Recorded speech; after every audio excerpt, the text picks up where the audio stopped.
Systir, mig langar til að leggja fram spurningu. Hún í orðskviðunum. Kafla 25, vers 15. Í orðskviðunum 25, 15. Með þolinmæði höfðinginn sannfærður, og mild tunga brýtur bein, systir. Gætirðu útskýrt þennan vers 15 og hvernig við getum beitt honum í okkar eigin lífi? Versi 15, sem segir, með þolinmæði verður höfðingja talið hugvarf, og mjúk tunga mylur bein. Vísar til einstaklings sem býr yfir mikilli þolinmæði. Einstaklings sem lætur ekki reiðina, gremjuna eða stórt skap sitt stjórna sér, sem lætur ekki æsa sig upp. Nei, heldur þvert á móti, rólegur, friðsamur, stilltur. Og hann sýnir yfirboðara sínum mikla þolinmæði. Yfirboðaranum sínum, við hér talað höfðingja. Sá yfirboðari getur líka verið yfirmaður hans eða framkvæmdastjóri fyrirtækis, einhver sem hefur vald yfir honum. Sá getur verið skapmikill og öskrandi, og þú ert starfsmaður þar og hann öskrar á þig og niðurlægir þig. En þú sýnir honum mikla þolinmæði. Við það segir að slíkur maður róast þegar hann sér hvað þú ert friðsæll í fari. Þá segir það að slíkur maður róist.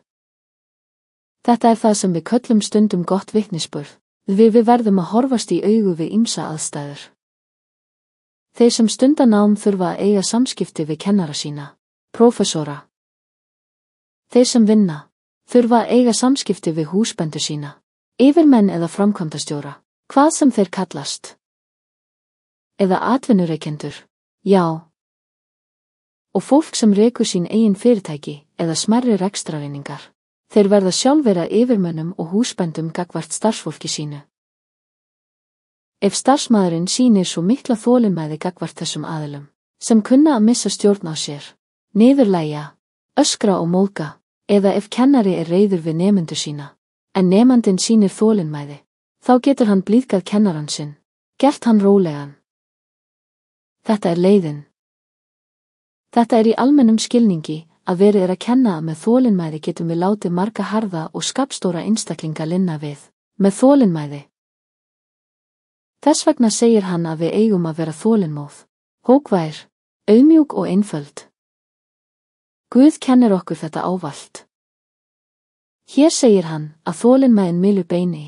Hvernig getur svo þolinmæði verið svo gagnleg að hún myli jafnvel bein? Það myndlíking sem sýnir að þolinmæðin svo áhrifamikil að hún getur jafnvel mylið bein, sem harðgert og erfitt að mylja. Hún mýkir það, gerir það viðkvæmt. Þolinmæði okkar getur við haft áhrif og hjálpað mörgum. Og Guð vill að við séum þolinmóð, auðmjúk, einföld, á öllum sviðum lífsins, á heimilinu, í fjölskyldunni, í vinnunni, í náminu, í viðskiptunum, í öllu á þolinmæðin að ríkja hjá okkur. Það það sem þetta snýst um. Es